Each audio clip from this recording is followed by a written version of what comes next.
가난한 천재 소녀는 도로에서 패닉에 빠진 재벌을 도와 그의 롤스로이스 럭셔리 차량을 고쳐주었다.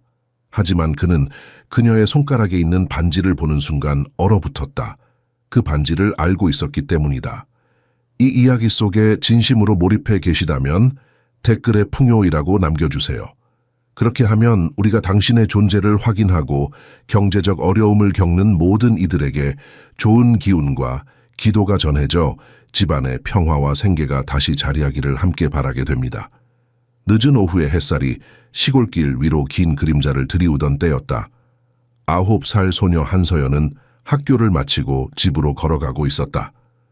어린 나이였지만 그녀의 눈빛에는 이미 어린 시절을 넘어선 폭풍을 견뎌낸 단단함이 담겨 있었다. 낡은 책가방 속에는 교과서들과 함께 작은 공구 세트가 들어 있었다.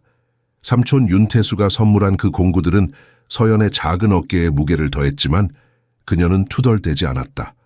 콧노래를 흥얼거리며 걷던 서연의 발걸음이 멈췄다. 길게 롤스로이스 한 대가 보닛을 열어 젖힌 차에 서 있었다. 비싼 양복을 입은 남자가 휴대폰을 들고 초조하게 왔다 갔다 하고 있었다. 그 모습은 이 한적한 경기도 시골 마을 풍경과 전혀 어울리지 않았다. 아침에는 분명 없었던 차였다. 남자는 강태진이었다. 그는 전화기에 대고 짜증 섞인 목소리로 소리쳤다. 아니, 지금 당장은 안 돼요. 제가 알아서 할게요. 반짝이는 명품 시계와 흠잡을 데 없는 외모였지만 그의 표정에는 어쩔 줄 모르는 답답함이 역력했다. 서연은 천천히 다가갔다. 무언가 그의 지친 모습이 그녀의 마음을 움직였다. 도와줘야 한다는 마음이 들었다. 삼촌이 늘 하던 말이 떠올랐다.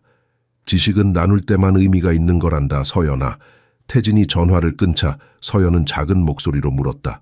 저기요, 도와드릴까요? 태진은 고개를 돌려 서연을 내려다보았다. 어린아이가 무슨 도움이 되겠냐는 듯한 표정이었지만 예의를 차려 대답했다. 괜찮아요, 아가씨. 곧 견인차가 올 거예요. 하지만 서연은 물러서지 않았다. 그녀는 이미 보닛 안쪽을 살펴보고 있었다. 냉각수가 새고 있어요. 이대로 두면 엔진이 과열될 거예요. 태진은 깜짝 놀라 입을 벌렸다. 9살짜리 아이가 엔진 문제를 알아보다니. 서연은 책가방에서 작은 공구들을 꺼내더니 능숙한 손놀림으로 호스를 확인했다. 여기에요. 여기 호스가 느슨해졌어요. 아저씨, 저기 물통 좀 주시겠어요? 태진은 멍하니 서 있다가 황급히 트렁크에서 생수통을 꺼냈다. 서연의 지시대로 냉각수를 보충하고 임시로 호스를 고정했다. 몇 분 뒤 엔진이 다시 돌아갔다. 이건 정말 놀라운데요. 태진은 진심으로 감탄하며 물었다. 이름이 뭐예요? 한서연이요. 서연은 작은 손을 내밀었다. 태진은 그 손을 잡으며 악수했다. 그때였다. 서연의 손가락에 끼워진 반지가 그의 눈에 들어왔다. 루비 반지였다. 작은 손에 맞추기 위해 실로 감아 고정한 흔적이 보였다. 그 순간 태진의 머릿속에 무언가가 번쩍였다. 가슴이 철렁 내려앉았다. 그 반지를 어디선가 본 적이 있었다. 아니, 그보다 더 깊은 곳에서 무언가가 울렸다. 혼란스러운 감정이 밀려왔다. 두려움, 죄책감, 그리고 알 수 없는 그리움. 태진은 입술을 떨며 물었다. 그 반지 어디서 났어요? 서연은 자신의 손을 내려다보며 조용히 대답했다. 엄마 거예요. 엄마가 저한테 남겨주셨어요. 엄마가? 태진의 목소리가 갈라졌다. 지금 엄마는? 서연의 눈가가 살짝 붉어졌다. 작년에 돌아가셨어요. 침묵이 흘렀다. 태진은 말문이 막혔다. 그의 머릿속은 복잡했다. 이 아이가 누구인지, 이 반지가 어떻게 여기 있는지, 그리고 자신이 왜 이렇게 마음이 뒤흔들리는지 알 수 없었다. 하지만 한 가지는 확실했다. 이 만남은 우연이 아니었다. 집까지 태워다 줄게요. 태진이 말했다. 서연은 고개를 끄덕였다. 그들은 차에 올라탔다. 롤스로이스의 부드러운 엔진 소리가 시골길을 가르며 울렸다.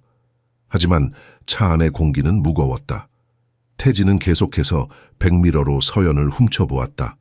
그녀의 손에 끼워진 그 반지를. 서연은 창밖을 바라보며 생각했다. 이 남자는 왜 이렇게 긴장하고 있을까? 왜 내 반지를 그렇게 쳐다볼까? 그리고 왜 나는 이 남자가 낯설지 않을까? 두 사람 모두 알지. 못했다. 이 만남이 그들의 삶을 완전히 바꿔놓을 것이라는 사실을. 차가 서연의 집으로 향하는 동안 태진은 운전대를 잡은 손에 힘이 들어가는 것을 느꼈다. 뒷좌석에 앉은 서연의 손가락에 끼워진 그 루비 반지가 자꾸만 눈에 밟혔다. 신호등 앞에서 차가 멈출 때마다 그는 백미러로 그 반지를 훔쳐보았다. 실로 감긴 작은 반지. 그런데 왜 이렇게 익숙할까? 왜 이렇게 가슴이 답답할까? 그 반지 말이에요. 태진이 조심스럽게 입을 열었다. 어떻게 엄마한테 온 건지 혹시 알아요? 서연은 잠시 망설이다가 대답했다. 잘은 모르겠어요. 엄마가 돌아가시기 전에 저한테 주시면서 아주 중요한 약속의 증표라고만 하셨어요. 그녀의 목소리가 떨렸다. 그게 무슨 약속인지는 안 말씀해 주셨어요. 태진의 입술이 바짝 말랐다. 약속. 그 단어가 그의 뇌리를 강타했다. 15년 전. 어린 시절 자신도 누군가에게 약속했었다. 돌아오겠다고. 꼭 데리러 오겠다고. 하지만 그 약속은 지켜지지 않았다. 아니, 지킬 수 없었다. 양아버지 이경호가 모든 것을 막았다. 엄마 이름이 뭐였어요? 태진이 물었다.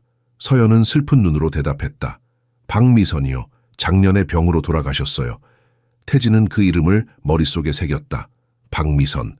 어디선가 들어본 이름 같았지만 확실하지 않았다. 차는 낡은 빌라, 단지 앞에 멈추어 섰다. 페인트가 벗겨진 외벽, 녹슨 철문, 좁은 골목길. 태진이 살던 강남의 펜트하우스와는 너무나 다른 세상이었다. 서연이 차에서 내리려 하자 태진이 말했다. 잠깐만요. 그 반지 한 번만 더 보여줄 수 있어요?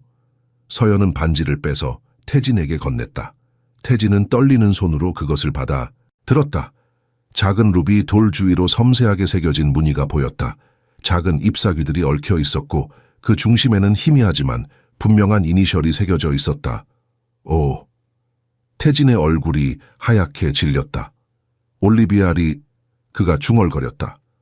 이건 올리비아리의 반지예요. 서연이 놀라서 물었다. 올리비아리가 누구예요? 태진은 대답할 수 없었다. 그의 머릿속은 혼란스러웠다. 15년 전 그가 햇살 고아원에서 만났던 소녀에게 준 반지였다. 릴리라는 이름의 그 아이에게. 어떻게 이게 여기 있을 수 있을까? 혹시... 태진의 목소리가 떨렸다. 엄마가 햇살 고아원에 대해 말한 적 있어요? 서연의 눈이 커졌다. 어떻게 아셨어요? 엄마가 악몽 꿀 때 그 이름을 자주 말씀하셨어요. 햇살. 햇살이라고요. 그 순간 빌라 현관문이 열리며 한 남자가 급하게 걸어 나왔다. 윤태수였다. 삼촌이었다. 서연아, 왜 이렇게 늦었어? 태수는 조카를 걱정스럽게 바라보다가 태진을 발견했다. 그의 표정이 굳어졌다. 누구세요? 태진은 차에서 내려 정중하게 인사했다. 안녕하세요, 강태진입니다. 제 차가 고장나서 서연 양이 도와줬습니다. 태수는 태진의 비싼 양복과 롤스로이스를 번갈아 보며 경계의 눈빛을 보냈다. 그래서 왜 우리 집까지 따라온 거죠? 죄송합니다. 서연 양 덕분에 큰 도움을 받아서 집까지 안전하게 모셔다 드리고 싶었습니다. 태진은 잠시 망설이다가 덧붙였다. 그리고 혹시 박미선 씨에 대해 여쭈어봐도 될까요? 햇살 고아원과 관련해서요. 태수의 얼굴이 창백해졌다. 그걸 어떻게... 그는 서연을 보며 물었다. 서연아, 네가 뭐라고 한 거야? 저는 아무것도 안 했어요, 삼촌. 그냥 엄마 반지를 봤을 뿐이에요. 태진은 재킷 안주머니에서 명함을 꺼냈다. 저도 햇살 고아원과 인연이 있습니다. 혹시 시간 되실 때 연락 주시면 감사하겠습니다. 태수는 명함을 받아들었지만 아무 말도 하지 않았다. 서연은 태진에게서 반지를 돌려받아 손가락에 다시 끼웠다. 그녀는 묘한 기분이 들었다. 이 남자가 왜 이렇게 떨고 있을까? 왜 삼촌도 이렇게 긴장할까? 그리고 엄마가 악몽에서 부르던 그 이름, 햇살 고아원은 도대체 무엇일까? 태진은 차에 올라타기 전에 마지막으로 서연을 바라보았다. 그 눈빛에서 그는 과거의 그림자를 보았다. 자신이 저버린 약속의 무게를, 그리고 이제 막 시작된 감당하기 어려울지도 모를 진실의 여정을. 강남 한복판 60층 펜트하우스. 태진은 거대한 통유리창 앞에 서서 서울의 야경을 내려다 보았다. 하지만 그의 눈에는 아무것도 들어오지 않았다. 머릿속은 온통 서연과 그 루비 반지로 가득했다. 엘리베이터를 타고 올라오는 동안에도 과거의 기억들이 파편처럼 떠올랐다. 이경호의 냉랭한 저택, 따뜻함이라곤 찾아볼 수 없던 어린 시절, 그리고 햇살 고아원에서 만났던 릴리라는 소녀. 현관문이 열리며 약혼녀 최유진이 들어왔다. 오빠, 어디 갔다 와? 웨딩 플래너랑 미팅 있었잖아. 유진은 화장실로 가며 계속 말을 이어갔다. 케이터링 업체도 확정해야 하고 하객 명단도 다시 검토해야 해. 하지만 태진은 듣고 있지 않았다. 그의 정신은 다른 시간, 다른 장소에 머물러 있었다. 서재로 들어간 태진은 잠겨있던 오래된 나무 상자를 꺼냈다. 먼지를 털어내고 조심스럽게 뚜껑을 열었다. 안에는 빛바랜 사진 한 장이 있었다. 햇살 고아원 운동장에서 찍은 사진. 어린 태진이 릴리의 손을 잡고 있었다. 그는 사진 속 소녀의 얼굴을 오래도록 바라보았다. 서연과 닮은 점이 있을까? 확신할 수 없었다. 너무 오래된 기억이었다. 그때 핸드폰이 울렸다. 비서였다. 회장님, 내일 이사회 자료 준비 완료했습니다. 고맙네. 그리고 하나만 더 부탁하겠네. 태진은 잠시 망설이다가 말했다. 경기도 파주 지역에 있던 햇살 고아원, 15년 전쯤 문을 닫았을 거야. 그 시설과 관련된 모든 자료를 찾아줄 수 있나? 비서는 놀란 목소리로 대답했다. 햇살 고아원이요? 잠시만요. 회사 기록을 확인해 보겠습니다. 잠시 후 비서가 다시 말했다. 회장님, 이상한데요. 그 부지가 리경호 개발에서 매입한 땅으로 나와 있습니다. 15년 전에요. 태진의 심장이 쿵 내려앉았다. 리경호 개발, 양아버지 이경호가 세운 회사였다. 자세한 내용 보내주게. 그는 전화를 끊고 컴퓨터를 켰다. 곧 이메일로 파일들이 도착했다. 토지 매매 계약서, 건물 철거 허가서, 그리고 한 장의 메모. 메모에는 이렇게 적혀 있었다. 느슨한 끝 정리 완료. 이송 절차 마무리됨. 이경호. 태진은 손이 떨렸다. 느슨한 끝이라니. 아이들을 그렇게 불렀다는 말인가? 이송 절차라니. 어디로 보낸 것일까? 한편 서연의 작은 방에서는 다른 발견이 이루어지고 있었다. 저녁 식사를 마친 후 서연은 삼촌 태수에게 말했다. 삼촌, 오늘 그 아저씨 왜 엄마랑 햇살 고아원에 대해 물어본 거예요? 태수는 설거지를 하다 멈췄다. 서연아, 엄마가 그곳에 대해 뭐라고 하셨니? 많이는 안 하셨어요. 그냥 가끔 악몽 꾸실 때. 서연은 말을 흐렸다. 태수는 한숨을 쉬며 조카를 바라보았다. 엄마는 햇살 고아원에서 간호사로 일하셨단다. 하지만 갑자기 그만두셔야 했어. 무슨 일이 있었는지는 나도 자세히 몰라. 서연은 자신의 방으로 돌아와 침대 밑에서 작은 상자를 꺼냈다. 엄마의 유품이었다. 그 안에는 낡은 일기장이 있었다. 서연은 여러 번 읽었지만 오늘은 다시 읽어야 할 것 같았다. 일기장을 펼치자 엄마의 필체가 나타났다. 위험한 약속을 했다. 하지만 지켜야 한다. 서연이 준비될 때까지 숨겨둔다. 은행 금고에. 서연은 이 문장을 수도 없이 봤지만 오늘 처음으로 그 의미를 이해하기 시작했다. 일기장 마지막 페이지에는 작은 열쇠가 테이프로 붙어 있었다. 서연은 늘 그것이 그냥 장식인 줄 알았다. 하지만 이제 알 것 같았다. 이건 진짜 열쇠였다. 다시 펜트하우스로. 태진은 회사 기록 보관소에 직접 전화를 걸었다. 오래된 문서들 중에 햇살 고아원 관련 자료 더 있나 확인해 주세요. 특히 개인 파일이나 아동 명단 같은 것들요. 1시간 후 보관소 직원이 회신했다. 회장님, 이상한 게 하나 있습니다. 이경호 전 회장 개인 금고에 봉인된 서류가 있는데 열람 금지 표시가 되어 있습니다. 내일 아침 첫 시간에 그 금고를 열어요. 태진의 목소리는 단호했다. 제가 직접 확인하겠습니다. 전화를 끊고 그는 창밖을 다시 바라보았다. 서울의 불빛들이 반짝였다. 어딘가 저 아래 서연도 같은 하늘을 보고 있을까? 두 사람 모두 잠들지 못했다. 태진은 과거의 죄책감에, 서연은 미래의 불안에 시달렸다. 그리고 둘 다 알지 못했다. 내일이면 모든 것이 돌이킬 수 없이 변하기 시작할 것이라는 사실을. 새벽 6시, 태진은 거의 잠을 이루지 못했다. 대리석 욕실에서 찬물로 세수를 하며 거울 속 자신을 바라보았다. 눈 밑에 다크서클, 핏기 없는 얼굴. 그는 늘 이 펜트하우스를, 이 성공을 자신이 쟁취한 승리라고 생각했다. 하지만 지금은 이 모든 것이 감옥처럼 느껴졌다. 오빠, 아침은? 침실에서 유진의 목소리가 들렸다. 태진은 대답하지 않았다. 양복을 재빨리 갈아입고 현관으로 향했다.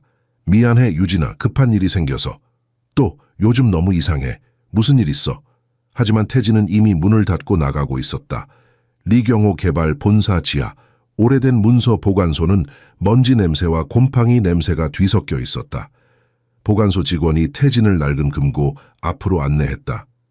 이경호 전 회장님이 직접 봉인하신 금고입니다. 비밀번호는 따로 기록되지 않았습니다. 태진은 금고 앞에 섰다. 비밀번호. 그는 잠시 생각하다가 숫자를 눌렀다. 0315. 자신의 생일 틀렸다. 다시 시도했다. 12220. 이경호의 생일 역시 틀렸다. 그때 문득 떠올랐다. 1995. 자신이 고아원을 떠난 해 찰칵 금고문이 열렸다. 안에는 두꺼운 파일들이 가지런히 쌓여 있었다. 태진은 떨리는 손으로 첫 번째 파일을 꺼냈다. 햇살 고아원 부지 매입 계약서. 두 번째 파일. 건물 철거 전 촬영된 사진들. 세 번째 파일을 열었을 때 태진의 숨이 멎었다. 출생증명서들이었다. 수십 장의 출생증명서. 그리고 입양 서류들. 아이들의 이름이 적혀 있었고 옆에는 메모들이 달려 있었다. 잠재력 있음, 부적합, 이송됨, 처리 완료. 마치 물건을 분류하듯이 태진의 손이 떨렸다. 그리고 한 이름이 눈에 들어왔다. 설릴리 이경호 특별지시 사항. 태진은 그 서류를 펼쳤다. 릴리의 출생증명서였다. 하지만 거기 적힌 정보는 충격적이었다. 생모, 최올리비아. 생부, 미상. 특이사항. 생모 사망 후 보호시설 이송. 이경호의 송을씨로 적힌 메모가 있었다. 이 아이를 감시할 것, 올리비아와의 연결고리 제거 필요. 태진은 주저앉을 것만 같았다. 올리비아. 그가 반지를 선물했던 여인의 이름, 릴리의 어머니였던 것이다. 그리고 이경호는 그는 무엇을 숨기려 했던 걸까? 한편 파주의 작은 집에서 서연은 삼촌과 함께 아침을 먹고 있었다. 태수가 커피를 마시며 물었다. 서연아, 어제 그 사람 명함 어디 있니? 서연은 책가방에서 태진의 명함을 꺼내 건넬 뿐이었다. 태수는 명함을 보며 눈살을 찌푸렸다. 리경호 개발 회장, 이건 큰 회사잖아. 삼촌, 그 사람 왜 그렇게 떨었어요? 제 반지 보고. 서연이 물었다. 태수는 한숨을 쉬었다. 서연아, 내 엄마는 햇살 고아원에서 일할 때 뭔가를 알게 됐어. 그게 뭔지 나한테는 말 안 하셨지만 그것 때문에 목숨이 위험하다고 하셨단다. 서연의 가슴이 철렁했다. 그럼 엄마가 돌아가신 게 아니야. 태수가 급히 말했다. 엄마는 병으로 돌아가셨어. 하지만 그 전에 뭔가를 숨겨두셨던 것 같아, 은행에. 서연은 자신의 방으로 달려가 엄마의 일기장을 가져왔다. 마지막 페이지에 붙어있던 작은 열쇠를 떼어냈다. 삼촌, 이게 그 열쇠일까요? 태수는 열쇠를 받아들고 자세히 살펴보았다. 작은 번호가 새겨져 있었다. 서울중앙은행 32조. 오늘 학교 끝나고 같이 은행 가보자. 태수가 말했다. 서연은 고개를 끄덕였다. 하지만 가슴 한켠이 불안했다. 엄마가 숨겨둔 것, 그것이 자신의 삶을 어떻게 바꿀지 두려웠다. 리경호 개발 본사로 돌아가자. 태진은 금고에서 꺼낸 서류들을 모두 자신의 차에 실었다. 아무도 볼 수 없게. 운전석에 앉아 그는 다시 한번 릴리의 서류를 펼쳤다. 그리고 그 밑에서 또 다른 문서를 발견했다. DNA 검사 결과지였다. 날짜는 15년 전. 피검사자 A. 강태진, 피검사자 B. 설릴리. 결과 남매 관계 99.8% 일치. 태진의 손에서 서류가 떨어졌다. 남매. 릴리는 자신의 여동생이었다. 그리고 이경호는 그 사실을 알고 있었다. 알고 있었으면서 둘을 떼어놓았다. 왜? 도대체 왜? 태진은 핸들의 이마를 기댔다. 지난 15년간 그는 무엇을 한 것일까? 자신의 여동생을 버리고 이경호가 주는 돈과 권력 속에서 편안하게 살았다. 릴리가 어떻게 되었는지도 모른 채 서연이 릴리라면, 그렇다면 자신은 여동생을 다시 찾은 것이다. 하지만 이제 와서 어떤 얼굴로 마주해야 할까? 그의 핸드폰이 울렸다. 윤태수였다. 강 회장님, 오늘 오후에 만날 수 있을까요? 서연이와 함께요. 할 얘기가 있습니다. 태진은 떨리는 목소리로 대답했다. 네, 어디든 가겠습니다. 운명의 순간이 다가오고 있었다. 서울중앙은행 지점, 오후 3시. 태수와 서연은 금고 담당자를 따라 지하로 내려갔다. 형광등 불빛 아래 수백 개의 금고함들이 벽을 따라 늘어서 있었다. 담당자가 300미시오번 금고함 앞에 멈춰 섰다. 열쇠와 신분증 확인 부탁드립니다. 서연은 떨리는 손으로 열쇠를 건넸다. 금고함 문이 열렸다. 안에는 두꺼운 갈색 봉투 하나가 있었다. 태수가 조심스럽게 꺼냈다. 은행, 로비의 작은 상담실로 이동해 봉투를 열었다. 첫 번째로 나온 것은 사진이었다. 젊은 여자가 갓난아기를 안고 있는 사진. 사진 뒷면에는 릴리 내 완벽한 천사 올리비아라고 적혀 있었다. 서연은 그 사진을 보며 숨이 막혔다. 자신이 그 아기였을까? 두 번째는 출생증명서였다. 이름 설릴리. 생년월 1, 2010년 3월 15일. 생모 촐리비아. 서연은 고개를 들어 삼촌을 바라보았다. 삼촌, 저는 릴리였어요? 태수는 고개를 끄덕였다. 눈가가 붉어져 있었다. 미선 누나가 널 데려왔을 때 넌 5살이었어. 누나는 널 꼭 지켜야 한다고 했어. 세 번째는 두꺼운 서류 묶음이었다. 햇살 고아원의 내부 기록들이었다. 아이들의 이름, 입양 과정, 그리고 이상한 메모들. 유전자 검사 완료, 선별 대상, 제거 필요. 서연은 이해할 수 없었다. 왜 고아원에서 아이들을 이런 식으로 분류했을까? 마지막으로 나온 것은 편지였다. 박미선의 필체였다. 서연은 떨리는 손으로 편지를 펼쳤다. 사랑하는 서연아, 아니 릴리야. 엄마가 이 편지를 쓰는 건 네가 진실을 알아야 할 때가 왔다는 뜻이란다. 나는 네 친엄마가 아니야. 하지만 너를 사랑하는 마음만큼은 진짜야. 너의 친엄마 올리비아는 내 친구였어. 그녀는 너를 너무나 사랑했지만 어쩔 수 없는 이유로 너를 지킬 수 없었어. 그녀가 돌아가시기 전 나한테 부탁했어. 너를 지켜달라고. 네가 안전할 때까지 숨겨달라고. 햇살 고아원에서는 끔찍한 일들이 일어났어. 이경호라는 사람이 아이들을 이용했어. 유전자가 특별한 아이들을 골라서 실험 대상으로 삼았어. 너도 그 목록에 있었어. 내 오빠 태진이도. 내게 오빠가 있다는 사실을 알려주지 못해서 미안해. 하지만 너희를 떨어뜨려 놓는 게 안전하다고 생각했어. 이경호가 너희 둘을 함께 두지 않았을 거야. 이 서류들을 세상에 알려줘. 진실은 밝혀져야 해. 그리고 네 오빠를 찾아. 그도 진실을 몰라. 사랑한다, 우리 딸. 서연은 편지를 읽으며 눈물을 흘렸다. 오빠, 자신에게 오빠가 있었다. 그리고 그 이름은 태진. 어제 만난 그 남자. 삼촌. 서연의 목소리가 떨렸다. 어제 그 남자가 제 오빠일까요? 태수는 아무 말도 하지 못했다. 하지만 그의 표정이 모든 것을 말해주고 있었다. 같은 시각, 강남의 한 조용한 카페에서 태진은 혼자 앉아 있었다. 테이블 위에는 금고에서 가져온 DNA 검사 결과지가 놓여 있었다. 그는 그것을 수십 번 읽고 또 읽었다. 남매 관계 99.8% 일치. 의심의 여지가 없었다. 문이 열리며 태수와 서연이 들어왔다. 서연의 손에는 갈색 봉투가 들려 있었다. 세 사람의 시선이 마주쳤다. 그 순간 말이 필요 없었다. 모두가 진실을 알고 있었다. 태진은 천천히 일어나 서연에게 다가갔다. 그는 무릎을 꿇고 서연의 눈높이에 맞췄다. 릴리, 아니, 서연아. 그의 목소리가 갈라졌다. 미안해. 정말 미안해. 오빠가 너를 지키지 못했어. 서연은 오빠라는 말에 눈물이 쏟아졌다. 그녀는 평생 혼자라고 느꼈다. 엄마는 돌아가셨고 삼촌은 좋은 사람이었지만 늘 바빴다. 하지만 이제 오빠가 있다는 것을, 자신을 찾아준 오빠가 있다는 것을, 오빠.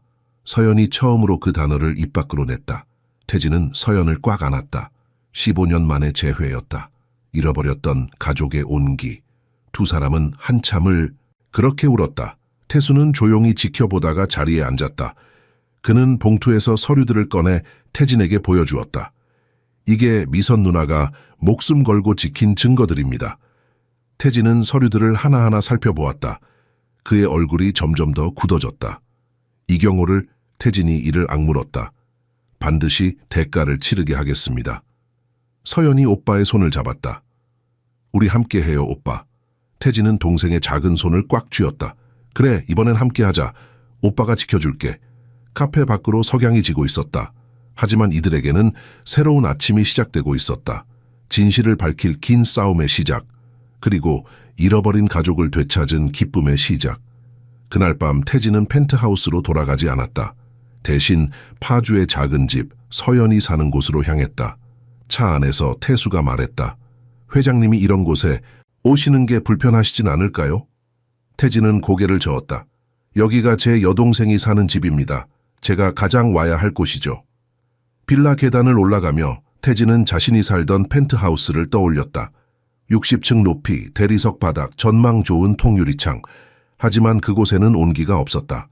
여기, 이 좁은 계단과 낡은 벽에서 오히려 진짜 가족의 냄새가 났다. 서연의 집은 작았다. 거실과 부엌이 하나로 연결되어 있었고 방은 2개뿐이었다. 하지만 깨끗했고 따뜻했다. 태수가 라면을 끓이기 시작했다. 저녁 제대로 못 드셨죠? 간단히라도 드세요. 태진은 식탁에 앉아 서연을 바라보았다. 서연도 오빠를 물끄러미 쳐다보고 있었다. 어색한 침묵이 흘렀다. 15년의 공백을 어떻게 채워야 할지 둘 다 몰랐다. 오빠, 서연이 먼저 입을 열었다. 햇살, 고아원에서 오빠는 저를 기억하세요? 태진은 고개를 끄덕였다. 기억해, 네가 5살이었을 때 넌 늘 운동장에서 그네를 탔었어. 그리고 나한테 꽃을 꺾어다 줬지. 서연의 눈이 반짝였다. 저도 어렴풋이 기억나요. 큰 오빠가 저를 업어줬던 것 같아요. 맞아. 태진의 목소리가 떨렸다. 넌 너무 가벼워서 깃털 같았어. 오빠가 꼭 지켜줄게 라고 약속했었는데 오빠는 지켰어요. 서연이 말했다.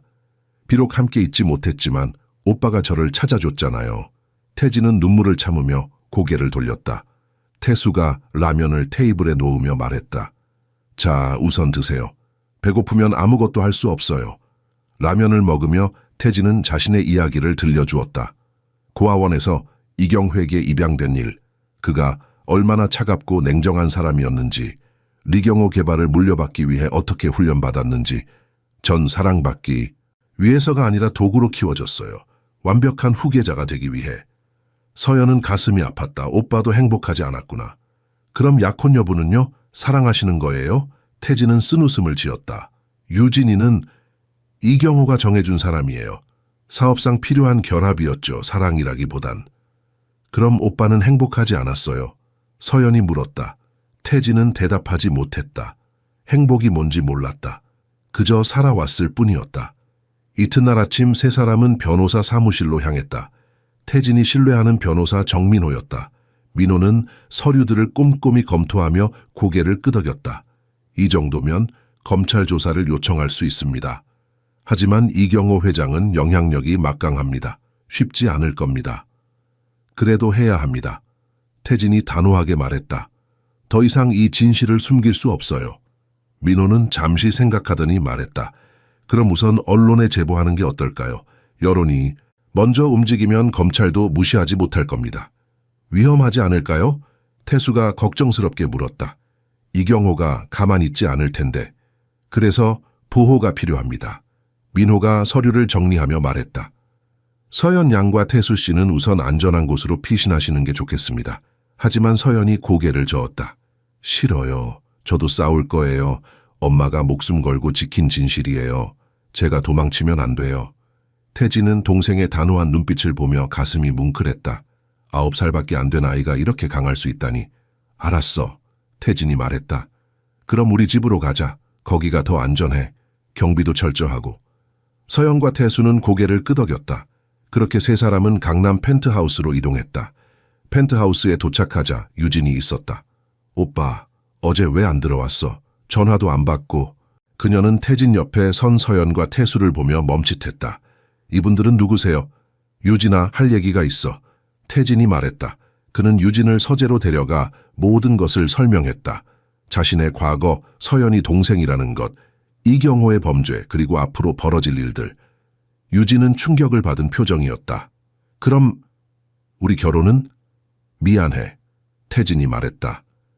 유진아, 우리 결혼은 사랑이 아니었잖아. 너도 알지.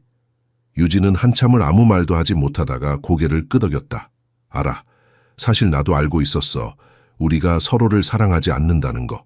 그녀는 서연이 있는 거실로 나가 서연 앞에 앉았다. 서연아, 네 오빠가 널 많이 걱정했어. 어젯밤 잠도 안 잤더라. 서연은 유진의 따뜻한 눈빛에 조금씩 마음을 열었다. 그날 저녁, 네 사람은 함께 저녁을 먹었다. 태수가 만든 김치찌개였다. 고급 펜트하우스에 퍼지는 구수한 냄새. 태진은 이상하게도 이 순간이 지금까지 살아온 어떤 순간보다 행복하게 느껴졌다. 오빠, 서연이 밥을 먹다 말고 물었다. 우리 이길 수 있을까요?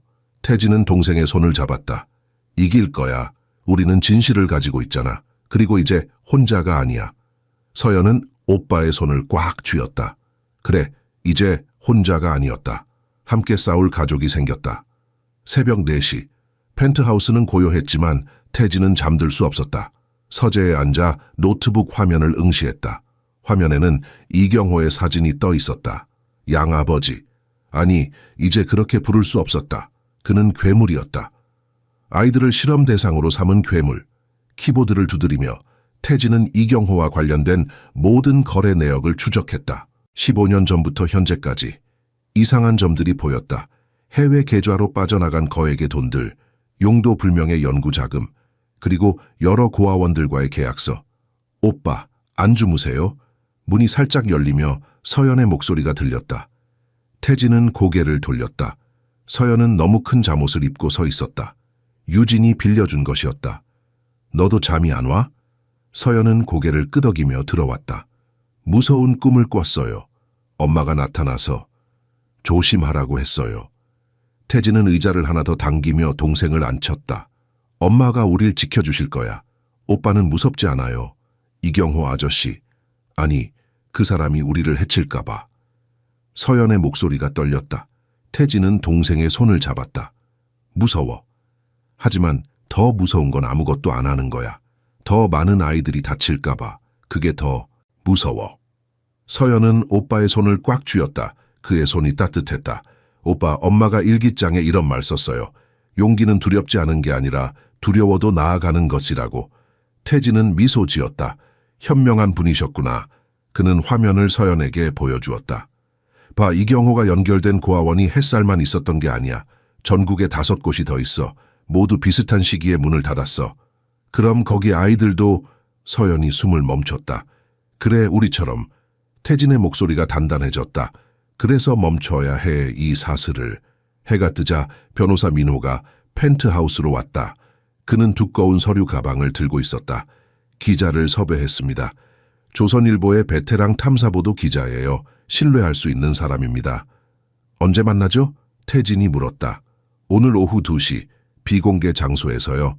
민호는 서연을 바라보며 물었다. 서연 양도 인터뷰에 응할 건가요? 서연은 잠시 망설이다 고개를 끄덕였다. 네, 제가 해야죠. 오후 2시, 강남의 한 조용한 회의실, 기자 김현수가 들어왔다. 50대 중반, 날카로운 눈빛의 남자였다. 그는 녹음기를 테이블에 놓으며 말했다. 강 회장님, 이 건을 다루기로 한 이유는 단 하나입니다. 진실이 있기 때문이죠. 태진은 모든 것을 설명했다. 고아원에서의 기억부터 DNA 검사 결과 이경호의 범죄 증거까지. 현수는 메모를 빼곡히 하며 들었다. 이건 엄청난 사건입니다. 하지만 이경호 회장의 영향력을 생각하면 그래서 준비했습니다. 민호가 또 다른 서류를 꺼냈다. 다른 피해자들의 증언입니다. 제가 지난 사흘간 추적해서 찾았어요. 모두 햇살 고아원 출신들입니다. 현수는 서류를 넘기며 눈이 커졌다. 이 정도면 검찰도 움직일 겁니다. 그는 서연을 바라보며 조심스럽게 물었다. 서연 양 카메라 앞에 설 수 있겠어요? 얼굴은 모자이크 처리할 수 있습니다. 서연은 오빠를 바라봤다. 태진은 고개를 끄덕이며 격려의 눈빛을 보냈다. 할 수 있어요. 서연이 말했다. 제 이야기를 해야 해요. 그래야 다른 아이들도 용기를 낼 수 있으니까요. 그날 밤 기사 초안이 완성됐다. 제목은 재벌가의 어두운 그림자, 고아원 아동 실험 의혹이었다. 현수는 태진에게 전화했다. 내일 아침 일면 톱으로 나갑니다. 준비하세요. 폭풍이 몰아칠 겁니다. 태진은 거실로 나갔다. 서연은 소파에서 태수와 텔레비전을 보고 있었다. 유진은 부엌에서 차를 준비하고 있었다. 평화로운 광경이었다. 하지만 내일이면 모든 것이 달라질 것이었다. 다들 모여요. 태진이 말했다. 네 사람이 모였다. 태진은 심호흡을 했다. 내일 아침 기사가 나갑니다. 그럼 이경호가 움직일 거예요. 우리를 공격하려 들 겁니다. 무섭지 않냐고요? 유진이 물었다. 태진은 고개를 저었다. 무섭죠. 하지만 우린 진실을 가지고 있어요. 그리고 서로를 지킬 거예요. 그는 서연의 손을 잡았다. 끝까지 함께 약속해. 약속해요. 서연이 대답했다. 태수와 유진도 고개를 끄덕였다. 그들은 손을 맞잡았다. 네 사람의 손. 각자 다른 이유로 모였지만 이제는 하나의 목표를 향해 나아가는 가족이었다. 폭풍 전야의 고요함 속에서 그들은 서로의 온기를 느꼈다. 다음 날 아침 6시 태진의 핸드폰이 미친 듯이 울렸다. 언론사, 주주들, 이사진, 심지어 오래전 연락이 끊긴 사람들까지 모두가 한 가지를 물었다. 기사가 사실입니까? 태진은 전화를 모두 무시하고 거실로 나갔다. 텔레비전이 켜져 있었다. 모든 뉴스 채널이 같은 내용을 보도하고 있었다. 리경호 개발 이경호 회장, 고아원 아동 불법 실험 의혹. 앵커의 목소리가 심각했다. 검찰이 긴급 수사에 착수했다고 밝혔습니다. 서연이 잠옷 차림으로 나왔다. 그녀의 얼굴이 화면에 나오고 있었다. 모자이크 처리되었지만 그녀의 목소리는 선명했다. 저는 피해자입니다. 하지만 더 이상 숨지 않을 거예요. 화면 속 서연의 목소리가 떨렸지만 단호했다. 오빠, 서연이 텔레비전을 보며 말했다. 제 목소리가 저렇게 들리는구나. 태진은 동생의 어깨를 감싸 안았다. 잘했어. 정말 용감했어. 그때 현관 초인종이 울렸다. 경비였다. 회장님 밖에 기자들이 몰려들고 있습니다. 로비 진입은 막고 있지만 태진은 한숨을 쉬었다. 예상했던 일이었다. 오전 9시. 리경호 개발 본사 앞에도 기자들이 진을 치고 있었다. 이경호는 비상이사회를 소집했다. 회의실에 모인 이사들의 얼굴은 굳어 있었다. 이건 사실 무근입니다. 이경호가 테이블을 쳤다. 강태진이 회사를 빼앗으려는 음모입니다. 하지만 이사들은 믿지 않았다. 증거가 너무 많았다. 한 이사가 말했다. 회장님 사퇴하시는 게 좋겠습니다. 회사를 위해서라도. 이경호의 얼굴이 일그러졌다. 감히 나한테. 회의실 문이 열리며 검찰 수사관들이 들어왔다. 이경호 씨 아동복지법 위반 및 사기 혐의로 긴급 체포합니다. 이경호는 믿을 수 없다는 표정으로 뒤로 물러섰다. 이건 말도 안 돼. 수갑이 채워졌다. 이경호는 끌려가며 소리쳤다. 태진, 이 배은망덕한 놈. 네가 누구 덕분에 여기까지 왔는데. 그의 목소리는 복도를 울렸지만 아무도 그를 동정하지 않았다. 펜트하우스에서 그 광경을 생중계로 지켜보던 네 사람은 숨을 죽였다. 수갑 찬 이경호가 경찰차에 오르는 모습. 카메라 플래시가 터졌다. 끝났다. 태수가 중얼거렸다. 하지만 태진은 알고 있었다. 이제 시작일 뿐이라는 것을. 이경호의 변호사들이 움직일 것이고 매수된 증인들이 나타날 것이며 언론 플레이가 시작될 것이었다. 아직 방심할 수 없어요. 태진이 말했다. 오후가 되자 예상대로 역공이 시작됐다. 이경호 측 변호인단이 기자회견을 열었다. 이번 사건은 날조된 것입니다. 강태진 씨가 경영권을 빼앗기 위해 꾸민 각본입니다. 그들은 서연의 증언을 의심했다. 어린아이가 제대로 기억이나 할까요? 서연은 그 방송을 보며 주먹을 꽉 쥐었다. 저를 거짓말쟁이로 만들고 있어요. 유진이 서연의 어깨를 토닥였다. 괜찮아. 진실은 결국 밝혀져. 그날 저녁 민호 변호사가 다시 찾아왔다. 좋은 소식이 있습니다. 다른 피해자들이 나서기 시작했어요. 전국에서 연락이 오고 있습니다. 그는 노트북을 열어 보여주었다. 수십 통의 이메일과 제보 전화 기록들. 이 사람들 모두. 서연이 화면을 보며 눈물을 흘렸다. 저처럼 숨어 살았던 거예요? 그래. 민호가 대답했다. 하지만 네가 용기를 냈으니까 이 사람들도 나설 수 있게 된 거야. 태진은 이메일들을 하나하나 읽었다. 25살 청년. 자신도 햇살 고아원 출신이며 유전자 검사를 강제로 받았다고 증언했다. 30살 여성. 다른 고아원으로 이송됐으며 거기서 약물 투여를 받았다고 했다. 모두가 이경호와 연결되어 있었다. 이제 이경호는 빠져나갈 수 없을 겁니다. 민호가 말했다. 검찰이 전담 수사팀을 꾸렸어요. 이건 단순한 아동학대 사건이 아니라 조직적인 범죄로 확대되고 있습니다. 밤이 깊어갔다. 서연은 발코니로 나가 서울의 야경을 바라봤다. 수많은 불빛들. 저 아래 어딘가에 자신처럼 상처받은 사람들이 있을 것이었다. 하지만 이제 그들은 혼자가 아니었다. 태진이 옆에 섰다. 추워, 안으로 들어가. 오빠, 서연이 말했다. 우리가 이기고 있는 거 맞죠? 태진은 고개를 끄덕였다. 응, 이기고 있어. 그리고 계속 이길 거야. 서연은 오빠의 손을 잡았다. 차가운 밤 공기 속에서도 그의 손은 따뜻했다. 두 사람은 말없이 서 있었다. 15년 전 헤어진 남매가 이제는 함께 서서 같은 하늘을 보고 있었다. 폭풍은 지나갔지만 아직 할 일이 많이 남아 있었다. 하지만 이제 그들은 두렵지 않았다. 함께였으니까. 일주일이 흘렀다. 검찰 조사는 빠르게 진행됐다. 태진과 서연은 매일 검찰청에 출석해 진술했다. 피해자들이 줄을 이었다. 각자의 이야기는 달랐지만 공통점이 있었다. 모두 이경호와 연결되어 있었다. 수요일 오후 서연은 검사실에 앉아 있었다. 담당 검사 박지현은 부드러운 목소리로 물었다. 서연아, 네가 고아원에 있을 때 기억나는 것 있니? 서연은 눈을 감았다. 기억들이 떠올랐다. 희미했지만 분명했다. 하얀 방이 있었어요. 아이들이 하나씩 불려 들어갔어요. 들어갈 때는 울었는데 나올 때는 조용했어요. 마치 잠든 것처럼요. 서연의 목소리가 떨렸다. 지현 검사는 메모하며 계속 들었다. 나도 한 번 불려 들어갔어요. 큰 기계가 있었고 체혈을 했어요. 아팠어요. 그때 한 간호사 아줌마가 엄마가 저를 데리고 나갔어요. 그날 밤 우리는 도망쳤어요. 서연의 눈에서 눈물이 흘렀다. 엄마가 절 구해준 거예요. 지현 검사는 티슈를 건네며 말했다. 내 엄마는 정말 용감한 분이셨구나. 그리고 너도 용감해. 이렇게 증언해줘서 고마워. 서연은 고개를 끄덕였다. 엄마가 목숨 걸고 지킨 진실. 이제 세상에 밝혀지고 있었다. 한편 태진은 리경호 개발의 해체 작업을 진행하고 있었다. 회사 이름을 바꾸고 부패한 임원들을 모두 해고했다. 깨끗하게 다시 시작하기로 했다. 이사회에서 그가 말했다. 이 회사는 범죄로 세워졌습니다. 하지만 이제는 속죄의 도구가 될 겁니다. 새 회사 이름은 희망개발이었다.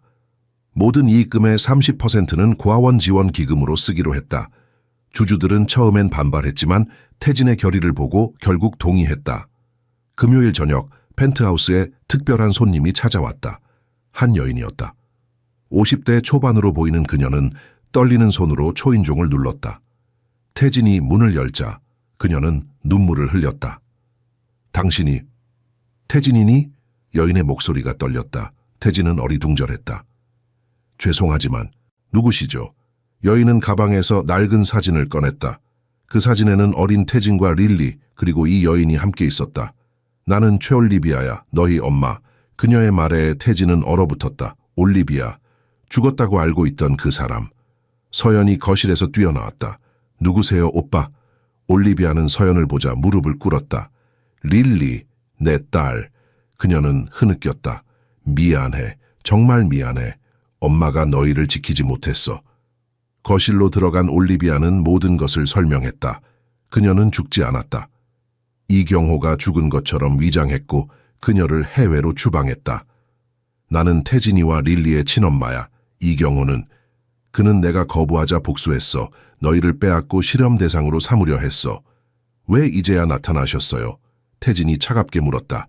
분노가 끓어올랐다. 올리비아는 고개를 숙였다. 이경호가 협박했어. 내가 나타나면 너희를 죽이겠다고. 그래서 숨어 살았어. 하지만 뉴스를 보고 달려왔어. 이젠 너희가 안전하다는 걸 알았으니까. 서연은 올리비아를 바라봤다. 분노해야 할까 아니면 반가워해야 할까. 감정이 복잡했다. 엄마라고 부르기엔 너무 늦었어요. 서연의 목소리는 차가웠다. 저를 키운 건 박미선 엄마예요. 올리비아는 울면서 고개를 끄덕였다. 알아. 나는 자격이 없어. 하지만 알아줬으면 해. 내가 너희를 사랑했다는 것만은. 그녀는 가방에서 또 다른 봉투를 꺼냈다. 이경호의 범죄 증거들이야. 내가 몰래 모은 거야. 이걸로 그를 영원히 가둘 수 있을 거야. 태진은 봉투를 받아 열었다. 계좌 내역, 비밀 녹취록, 의료 기록들. 결정적인 증거들이었다. 이걸 왜 진작 내놓지 않으셨어요? 너희가 위험했으니까. 올리비아가 대답했다. 하지만 이제 이경호는 체포됐고 더 이상 너희를 해칠 수 없어. 그날 밤 올리비아는 돌아갔다. 태진과 서연은 복잡한 심정이었다. 친엄마를 만났다. 하지만 반가움보다는 혼란스러움이 컸다. 오빠, 우리 엄마를 용서해야 할까요? 서연이 물었다. 태진은 한참을 생각하다 대답했다. 모르겠어. 하지만 지금은 증거가 더 중요해. 그걸로 이경호를 완전히 무너뜨릴 수 있어. 서연은 고개를 끄덕였다. 용서는 나중에 생각해도 됐다. 지금은 싸움을 끝내는 게 먼저였다. 올리비아가 준 증거는 검찰에 제출됐다. 검사들은 흥분했다. 이 정도면 무기징역입니다. 탈출구가 없어요. 태진은 안도의 한숨을 쉬었다. 끝이 보였다. 길고 긴 악몽의 끝이 이경호의 재판날이 다가왔다. 서울중앙지방법원은 사람들로 가득했다. 기자들, 피해자 가족들, 그리고 정의를 보기 위해 모인 시민들. 태진과 서연은 태수, 유진과 함께 방청석에 앉았다. 서연의 손은 차가웠다. 태진이 그 손을 꽉 잡아줬다. 이경호가 법정에 들어왔다. 수감복을 입은 그의 모습은 초라했다. 한때 서울을 쥐고 흔들던 재벌이 이제는 죄수복 차림이었다. 그는 방청석을 둘러보다가 태진과 서연을 발견했다. 그의 눈에 증오가 가득했다. 재판장이 입장했다. 피고인 이경호, 전방을 보십시오. 엄숙한 목소리가 법정을 채웠다. 검사가 일어나 기소 내용을 낭독했다. 피고인은 15년간 총 6개의 고아원과 결탁해 200여 명의 아동을 대상으로 불법 유전자 검사 및 실험을 진행했습니다. 방청석에서 탄식이 흘러나왔다. 200명. 그 숫자의 무게가 법정을 짓눌렀다. 검사는 계속했다. 피고인은 유전적으로 우수한 아동들을 선별해 비밀 연구소로 이송했으며 일부는 해외 입양을 가장해 인신매매했습니다. 이경호의 변호인이 일어났다. 이해 있습니다. 증거가 불충분합니다. 하지만 검사는 차분하게 답했다. 증거는 충분합니다. 피해자 증언 재무 기록, 그리고 피고인의 직접적인 지시 녹취록까지 있습니다. 검사는 녹음기를 재생했다. 이경호의 목소리가 법정에 울렸다. 쓸모없는 아이들은 처리해. 기록도 남기지 말고. 차갑고 무감정한 목소리였다. 마치 물건을 분류하듯이 방청석에서 흐느끼는 소리가 들렸다. 증인 신문이 시작됐다. 첫 번째 증인은 햇살 고아원의 전 직원이었다. 저는 몰랐습니다. 아이들에게 그런 일이 일어나는 줄. 그녀는 울며 증언했다. 이경호 회장이 직접 와서 아이들을 골랐습니다. 건강 기록을 보고 선택했어요. 두 번째 증인은 태진이었다. 그는 증인석에 앉아 선서했다. 저는 피해자이자 목격자입니다. 그의 목소리는 떨렸지만 분명했다. 이경호는 저를 입양했지만 사랑한 적이 없습니다. 저는 그의 실험 결과였고 완벽한 후계자를 만들기 위한 프로젝트였습니다. 그리고 제 여동생 서연을. 태진의 목소리가 갈라졌다. 그는 여동생을 제게서 빼앗았습니다. 남매라는 사실을 알면서도 우리를 갈라놨습니다. 법정이 조용해졌다. 태진의 증언에 모두가 숨을 죽였다. 마지막 증인은 서연이었다. 그녀는 작은 몸으로 증인석에 섰다. 재판장이 부드럽게 물었다. 증인, 이름을 말해주세요. 한서연입니다. 아니, 설릴리입니다. 서연의 목소리는 떨렸다. 저는 이경호 때문에 제 이름도 가족도 모든 걸 잃었습니다. 하지만 이제 찾았습니다. 서연은 방청석의 오빠를 바라봤다. 제 오빠를 찾았고 진실도 찾았습니다. 이경호가 빼앗은 것들을 되찾았습니다. 그녀의 눈에서 눈물이 흘렀지만 목소리는 단호했다. 이경호가 벌떡 일어섰다. 거짓말이야. 너희는 배은망덕한 것들이야. 내가 먹여 살렸잖아. 재판장이 망치를 쳤다. 피고인 조용히 하십시오. 하지만 이경호는 계속 소리쳤다. 나 없었으면 너희는 길거리에서 죽었을 거야. 아니요. 서연이 차분하게 말했다. 당신 없었으면 우리는 평범하게 자랐을 거예요. 가족과 함께 사랑받으며. 그 말에 이경호는 말문이 막혔다. 서연은 계속했다. 당신은 우리에게서 어린 시절을 빼앗았어요. 하지만 미래는 빼앗지 못할 거예요. 재판은 이틀간 계속됐다. 증거 제출, 증인 신문, 변론이 이어졌다. 이경호의 변호인은 최선을 다했지만 증거는 압도적이었다. 올리비아가 제공한 자료들, 피해자들의 일관된 증언, 그리고 재무 기록까지. 빠져나갈 구멍이 없었다. 최후 진술에서 이경호는 말했다. 나는 후회하지 않는다. 나는 완벽한 인간을 만들려 했을 뿐이다. 그의 목소리에는 뉘우침이 없었다. 오직 거만함만 가득했다. 재판장이 판결문을 읽기 시작했다. 피고인 이경회에게 징역 30년을 선고한다. 또한 전 재산 몰수 및 피해자 배상을 명한다. 망치가 내려쳤다. 판결이 확정된 순간이었다. 방청석에서 환호와 울음이 터져 나왔다. 태진은 서연을 꽉 안았다. 끝났어. 정말 끝났어. 서연도 오빠를 안으며 울었다. 기쁨의 눈물이었다. 15년간의 고통이 마침내 정의를 찾았다. 법정을 나서며 서연은 하늘을 올려다봤다. 맑은 하늘이었다. 엄마 봤죠? 우리가 해냈어요. 그녀는 속으로 박미선을 향해 말했다. 엄마가 목숨 걸고 지킨 진실, 그것이 마침내 빛을 발했다. 이제 진짜 새로운 시작이었다. 판결 후 한 달이 지났다. 서울은 가을에 접어들고 있었다. 단풍잎이 거리를 물들이기 시작했다. 태진은 희망 개발의 새 사무실에서 일하고 있었다. 강남이 아닌 마포의 작은 건물이었다. 화려함은 없었지만 따뜻함이 있었다. 회의실에서 태진은 새로운 프로젝트를 발표했다. 햇살 기념센터를 만들 겁니다. 고아원 출신 청년들을 위한 지원 시설이에요. 직원들이 박수를 쳤다. 건물은 옛 햇살 고아원터에 지을 겁니다. 아픔을 희망으로 바꾸는 거죠. 서연은 이제 새 학교에 다니고 있었다. 강남의 초등학교였다. 처음엔 적응이 어려웠다. 아이들이 자신을 뉴스에서 본 그 아이라고 수군거렸다. 하지만 서연은 당당했다. 숨을 이유가 없었다. 어느 날 수업 시간 선생님이 물었다. 꿈이 뭐니 서연아? 서연은 망설이지 않고 대답했다. 변호사요. 아이들을 지키는 변호사가 되고 싶어요. 선생님이 미소 지었다. 멋진 꿈이구나. 점심시간 한 여자아이가 서연에게 다가왔다. 서연아, 너 정말 대단해. 나도 너처럼 용감해지고 싶어. 서연은 놀랐다. 자신을 이상하게 보는 줄 알았는데 오히려 존경한다니. 고마워. 하지만 나도 무서웠어. 그냥 해야 할 일이었을 뿐이야. 주말이 되자 태진과 서연은 파주를 방문했다. 박미선의 묘소였다. 두 사람은 꽃을 놓고 묵념했다.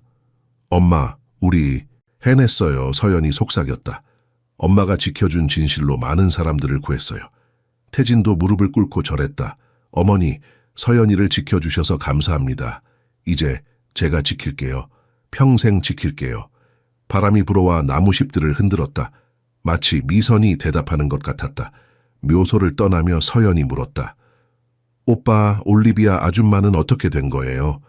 태진은 한숨을 쉬었다. 캐나다로 돌아갔어. 연락은 가끔 오는데 아직 뭐라고 해야 할지 모르겠어. 저도 그래요. 서연이 고백했다. 미워하고 싶은데 완전히 미워지지도 않아요. 그냥 복잡해요. 태진이 동생의 머리를 쓰다듬었다. 시간이 필요해. 서두를 필요 없어. 다음 주 햇살 기념센터의 기공식이 열렸다. 파주의 옛 고아원터. 많은 사람들이 모였다. 피해자들, 그 가족들, 그리고 변화를 응원하는 시민들. 태진이 삽을 들고 첫 흙을 떴다. 서연도 함께 삽을 잡았다. 이곳은 아픔의 장소였습니다. 태진이 연설을 시작했다. 하지만 이제 희망의 장소가 될 겁니다. 누구도 혼자가 아니라는 것을 증명하는 곳이 될 거예요. 박수가 터졌다.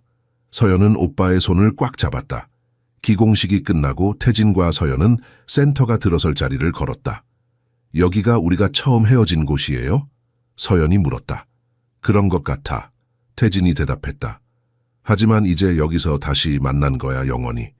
저녁 펜트하우스로 돌아온 두 사람은 태수와 유진과 함께 저녁을 먹었다.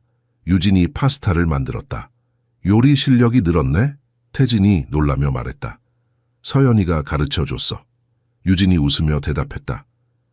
오빠, 유진 언니랑은 어떻게 될 거예요? 서연이 조심스럽게 물었다. 태진과 유진이 서로를 바라봤다. 우린, 유진이 먼저 말했다. 좋은 친구로 남기로 했어. 사랑은 아니었지만 서로를 아끼는 마음은 진짜니까. 태진이 고개를 끄덕였다. 유진이는 이제 자기 재단을 운영해. 입양법 개정을 위해 일하고 있어. 멋지다. 서연이 엄지를 치켜 세웠다. 유진은 부끄러운 듯 웃었다. 너 덕분이야, 서연아. 네가 용기를 내준 덕분에 나도 뭔가 하고 싶어졌어. 그날 밤 서연은 일기를 썼다. 엄마가 남긴 일기장에. 오늘은 기공식이 있었다. 나쁜 기억들이 있던 곳에 좋은 것을 만들기로 했다. 오빠는 진짜 멋있는 사람이다. 나도 오빠처럼 되고 싶다. 남을 돕는 사람. 엄마, 보고 싶어요. 하지만 슬프지는 않아요. 엄마가 옆에 있는 것 같거든요. 엄마가 지켜준 진실 덕분에 우리는 이렇게 새로 시작할 수 있었어요. 고마워요, 엄마. 사랑해요. 서연은 일기장을 덮고 창밖을 바라봤다. 서울의 불빛들이 반짝였다. 저 멀리 파주 쪽을 바라보며 그녀는 생각했다. 엄마가 묻힌 곳, 그리고 새로운 희망이 자랄 곳. 태진도 자신의 방에서 같은 하늘을 보고 있었다. 15년 만에 찾은 여동생. 그는 다짐했다. 다시는 놓지 않겠다고. 다시는 혼자 두지 않겠다고. 서연이 자라는 모든 순간을 함께하겠다고. 밤이 깊어갔다. 펜트하우스는 조용했지만 따뜻했다. 과거의 상처는 있었지만 미래의 희망도 있었다. 그리고 무엇보다 중요한 것. 그들에게는 이제 서로가 있었다. 가족이 있었다. 그것이면 충분했다. 석 달이 흘렀다. 겨울이 서울을 덮었다. 첫눈이 내리던 날 서연은 학교 창문으로 하얀 눈송이들을 바라보았다. 10살이 된 그녀는 이제 반에서 가장 밝은 학생 중 하나였다. 친구들도 많이 생겼다. 서연아, 방학 때 뭐 할 거야? 단짝 친구 지수가 물었다. 서연은 미소 지었다. 오빠랑 센터 개관식 가야 해. 그리고 봉사활동도 할 거야. 너 정말 대단해. 지수가 감탄했다. 나도 같이 가도 돼? 물론이지. 햇살 기념센터가 드디어 완공됐다. 3층짜리 건물이었다. 1층은 상담실과 도서관, 2층은 교육실과 컴퓨터실, 3층은 숙소였다. 고아원 출신 청년들이 무료로 묵으며 자립을 준비할 수 있는 공간이었다. 개관식 날 수백 명이 모였다. 태진은 연단에 섰다. 이곳은 끝이 아니라 시작입니다. 상처를 딛고 일어선 모든 분들에게 새로운 출발선이 되길 바랍니다. 그의 목소리에는 확신이 담겨 있었다. 서연도 단상에 올랐다. 작은 몸이었지만 당당했다. 저는 여기 햇살 고아원에서 태어났어요. 하지만 어둠 속에서 자라지 않았어요. 엄마와 삼촌, 그리고 오빠가 빛이 되어줬거든요. 그녀의 말에 사람들이 눈물을 흘렸다. 이제 저도 누군가의 빛이 되고 싶어요. 이 센터가 여러분의 빛이 되길 바라요. 서연은 테이프를 끊었다. 박수가 터졌다. 센터의 문이 활짝 열렸다. 새로운 시작이었다. 첫 입소자들이 들어왔다. 23살 청년 민석이었다. 저도 고아원 출신이에요. 20년간 혼자였어요. 이제 혼자가 아니라는 게 믿기지 않아요. 그는 떨리는 목소리로 말했다. 태진이 그의 어깨를 두드렸다. 이제 가족이에요. 우리 모두 가족입니다. 민석은 눈물을 흘렸다. 태수가 그를 안내해 방으로 데려갔다. 깨끗한 침대, 책상, 옷장. 여기가 내 방이야, 내 공간이야. 태수의 말에 민석은 무릎을 꿇고 울었다. 처음으로 자신만의 공간이 생겼다. 저녁 센터 식당에서 첫 식사가 열렸다. 입소자 12명이 모였다. 서연과 지수도 함께했다. 긴 테이블에 둘러앉아 밥을 먹었다. 김치찌개, 불고기, 나물들. 따뜻한 집밥이었다. 맛있어요. 19살 소녀 은지가 말했다.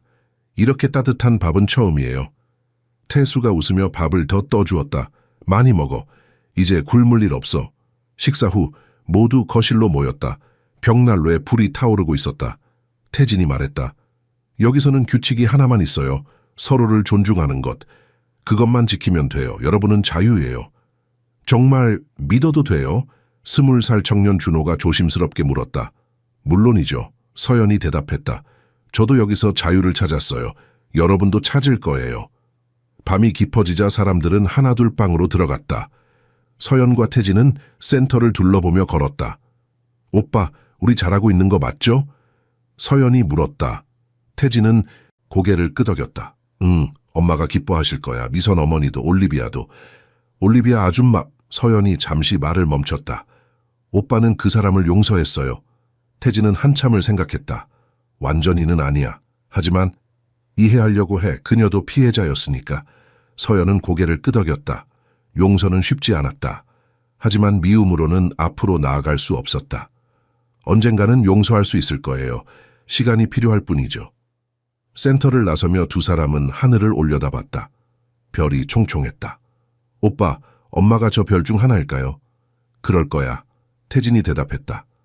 우릴 지켜보고 계실 거야. 집으로 돌아가는 차 안에서 서연은 잠들었다. 태진은 백미러로 동생을 바라봤다. 평화로운 얼굴이었다. 더 이상 악몽에 시달리지 않았다. 이제 그녀는 꿈을 꿀 수 있었다. 밝은 미래를 꿈꿀 수 있었다. 펜트하우스에 도착해 서연을 업고 올라갔다. 침대에 눕히고 이불을 덮어주었다. 잘 자, 내 소중한 동생. 태진은 서연의 이마에 입을 맞췄다. 그리고 자신의 방으로 돌아갔다. 오늘은 좋은 날이었다. 정말 좋은 날이었다. 새해가 밝았다. 서연은 이제 5학년이 되었다. 센터는 벌써 만석이 되어 대기자 명단이 길어지고 있었다. 태진은 2번째 센터를 부산에 짓기로 결정했다. 희망은 서울에만 필요한 게 아니었다. 어느 토요일 아침 서연은 센터에서 봉사활동을 하고 있었다. 도서관을 정리하고 입소자들과 이야기를 나누었다. 은지가 다가와 물었다. 서연아, 너는 무섭지 않니? 과거가. 서연은 잠시 멈췄다. 무서워요. 가끔 악몽도 꿔요. 하지만 오빠가 옆에 있으니까 괜찮아요. 그리고 언니도 이제 혼자가 아니잖아요. 은지는 서연의 손을 잡았다. 고마워, 네가 있어서. 오후 예상치 못한 방문객이 찾아왔다. 올리비아였다. 캐나다에서 날아온 그녀는 수척해 보였다. 태진이 현관에서 그녀를 맞았다. 왜 오셨어요? 그의 목소리는 여전히 차갑지 않았지만 따뜻하지도 않았다. 너희를 보고 싶었어. 그리고 사과하고 싶었어. 올리비아는 큰 가방을 들고 있었다. 들어오세요. 태진은 한 발 물러섰다. 올리비아는 거실로 들어왔다. 서연은 센터에서 돌아와 올리비아를 보고 놀랐다. 아줌마, 그녀는 어색하게 서 있었다. 올리비아는 무릎을 꿇었다. 서연아, 릴리야, 엄마가 정말 미안해. 일어나세요. 서연이 말했다. 무릎 꿇지 마세요. 저 아직 엄마라고 부를 순 없어요. 하지만 미워하지도 않아요. 올리비아는 울었다. 고마워. 그것만으로도 충분해. 올리비아는 가방에서 여러 물건들을 꺼냈다. 이건 너희가 어렸을 때 내가 모은 것들이야. 작은 신발, 옷까지, 그리고 사진들. 태진과 릴리가 아기였을 때의 사진들이었다. 두 사람은 처음 보는 자신들의 모습에 눈을 떼지 못했다. 이 사진, 우리가 쌍둥이처럼 닮았네요. 서연이 말했다. 응, 너희는 남매 중에서도 특히 닮은 편이었어. 올리비아가 미소 지었다. 태진이는 내 눈을 닮았고 너는 내 미소를 닮았어. 저녁 식사 자리가 마련됐다. 태수도 왔고 유진도 왔다. 어색한 분위기였지만 서연이 먼저 입을 열었다. 아줌마, 우리 아빠는 누구였어요? 모두가 숨을 죽였다. 올리비아는 오랫동안 침묵했다. 너희 아빠는 좋은 사람이었어. 의사였지. 하지만 일찍 사고로 돌아가셨어. 너희가 태어나기 전에. 그녀의 목소리가 떨렸다. 그래서 나는 혼자서 너희를 키워야 했어. 하지만 가난했고 이경호가 접근해왔어. 그 사람이 뭐라고 했는데요? 태진이 물었다. 도와주겠다고 했어. 너희를 잘 키워주겠다고. 하지만 그건 거짓말이었어. 그는 너희의 유전자에 관심이 있었던 거야. 너희 아빠가 유명한 의학자였거든. 그래서 서연이 깨달았다. 그래서 우리가 실험 대상이 된 거군요. 올리비아는 고개를 숙였다. 내가 막지 못했어. 너무 늦게 알았어.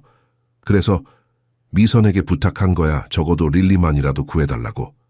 그럼 저는요? 태진이 물었다. 전 왜 못 구하셨어요?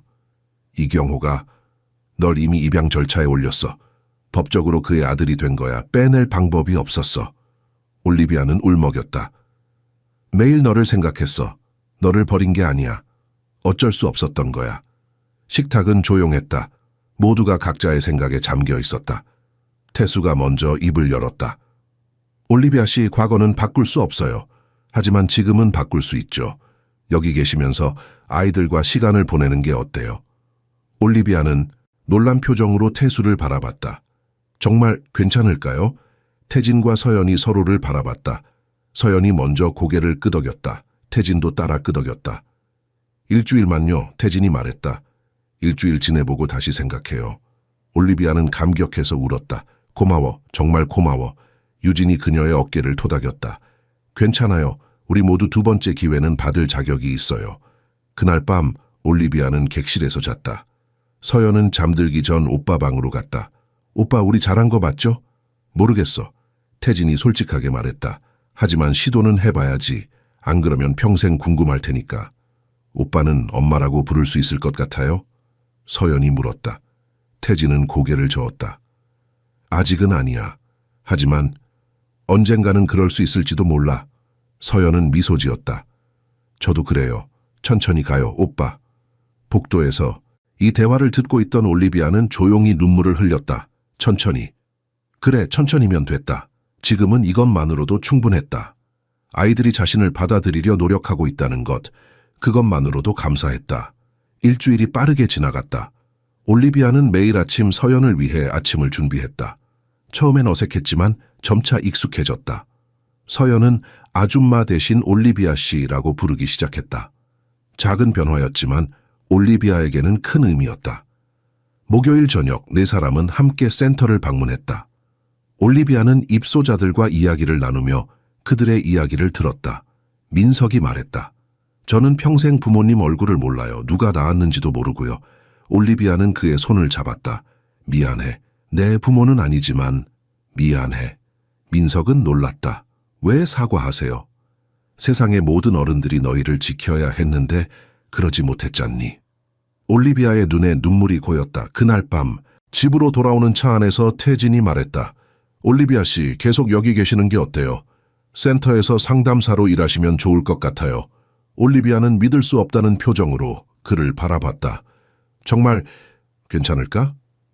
당신도 치유가 필요해 보여요. 태진이 말했다. 아이들을 돕는 게 서로에게 도움이 될 거예요. 서연도 고개를 끄덕였다. 저도 좋아요.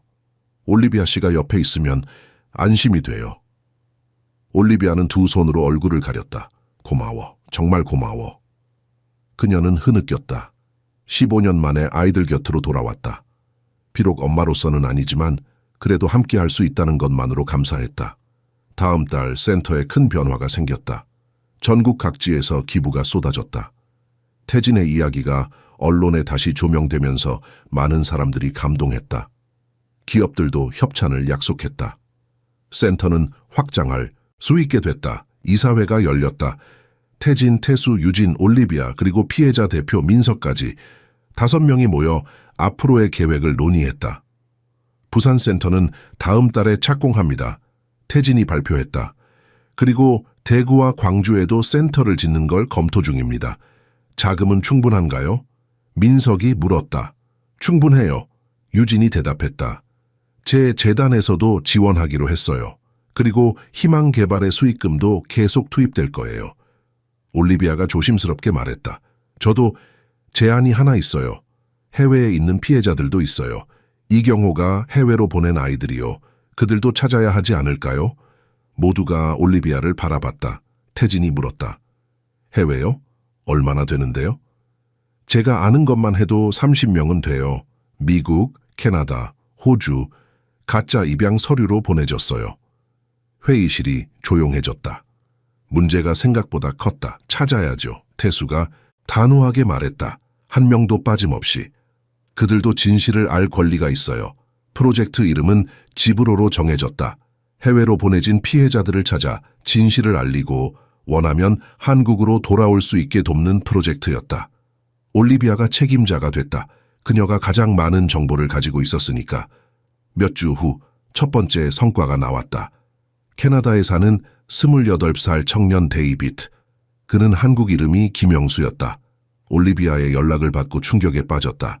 제가 한국 사람이라고요? 화상통화로 만난 데이빗은 울었다.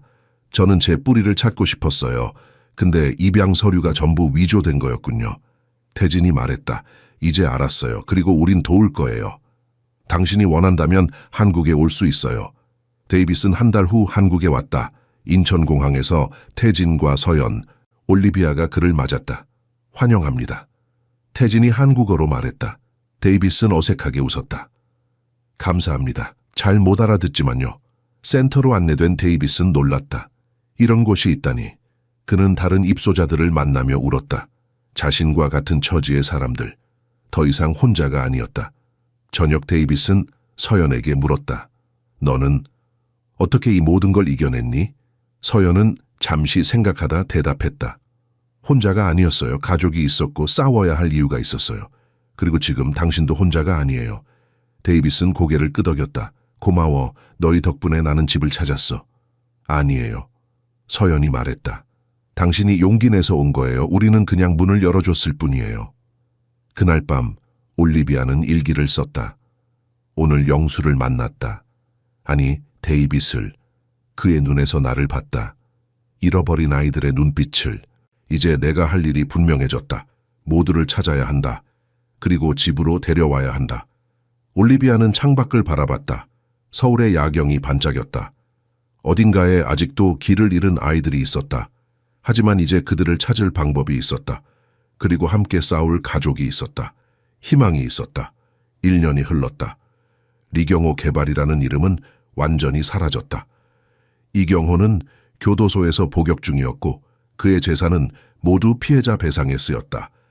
기업 세계에서 그의 이름은 수치의 상징이 됐다. 반면 희망개발은 번창했다.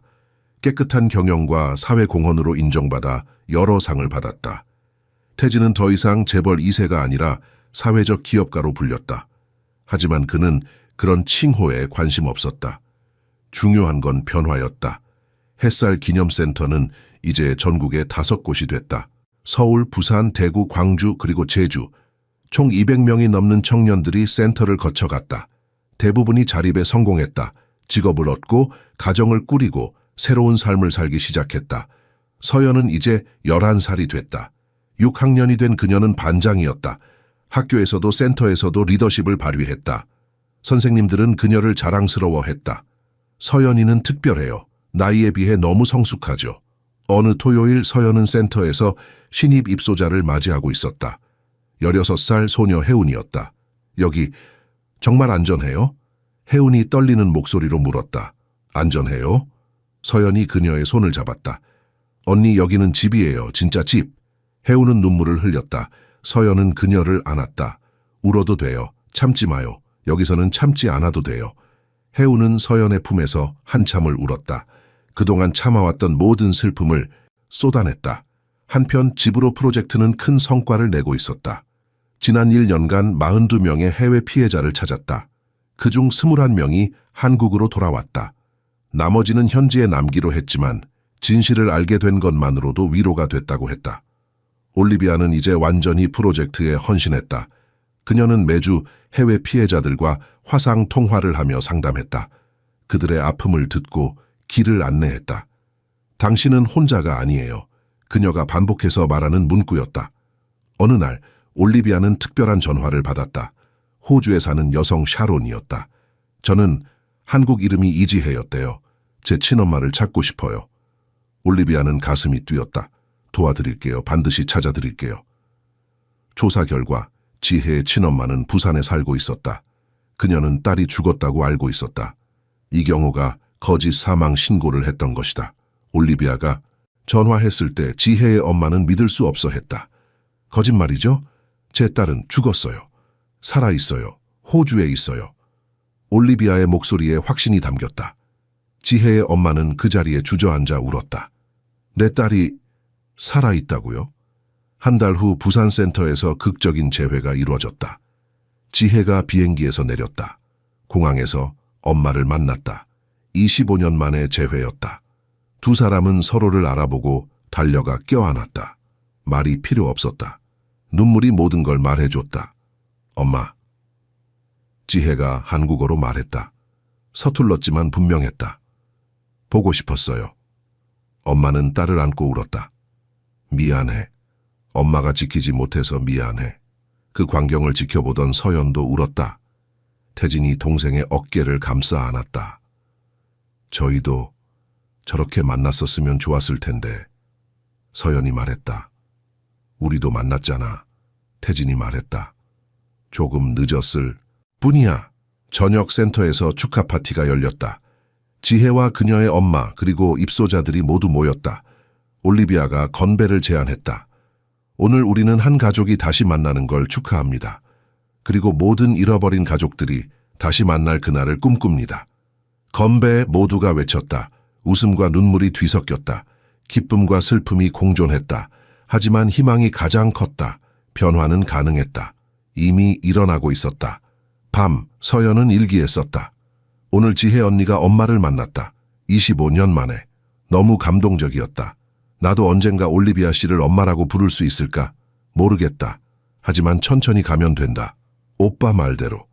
우리는 많은 걸 잃었다. 시간도, 기억도, 사랑도. 하지만 다시 찾고 있다. 조금씩. 그리고 더 많은 사람들을 돕고 있다. 엄마, 자랑스럽죠? 우리 잘하고 있죠? 서연은 창밖을 바라봤다. 별이 빛나고 있었다. 그중 하나가 엄마일 거라고 믿었다. 박미선 엄마, 자신을 지켜준 엄마, 그 별이 반짝이는 것 같았다. 마치 대답하듯이 그래, 잘하고 있어. 정말 잘하고 있어. 겨울이 다시 찾아왔다. 서연은 이제 중학교 입학을 앞두고 있었다. 12살이 된 그녀는 더 이상 어린아이가 아니었다. 키도 많이 컸고 생각도 깊어졌다. 하지만 여전히 밝은 미소를 잃지 않았다. 이경호에 대한 추가 조사가 계속되고 있었다. 검찰은 그의 범죄 네트워크가 생각보다 훨씬 광범위하다는 걸 발견했다.